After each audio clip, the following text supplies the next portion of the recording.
Someone recently asked me between my Lotus Elise and my Lotus Evora which one I would recommend to someone else, and I think neither answer is right or wrong. It really depends on what you're looking for in a car.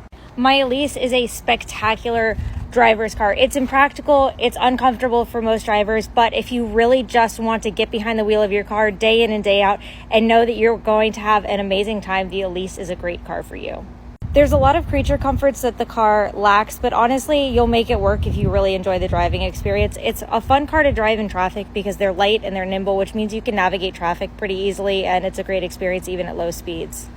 If you just really enjoy driving, but you want some comfort and some practicality, maybe you have a longer commute, you have people that you want to drive with, the Lotus Evora is also a great option. It has a ton more creature comforts to it. This is a 2+2, which means it has a backseat. It's not a big enough backseat that I could actually recommend it for like adults. You're not going to be driving your coworkers to lunch in this car, but maybe if you have kids and you need to put a car seat in, toddlers, this is a great car for you. Super fun family car. The rear trunk has a decent amount of space to get groceries, nothing super crazy.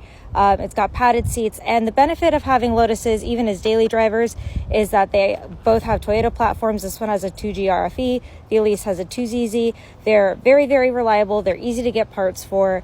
They're even fun to work on if you're into that, so I would recommend both cars to anyone depending on what they're looking for. This one does come with the option for an automatic if that's your preference also. The Elise does not.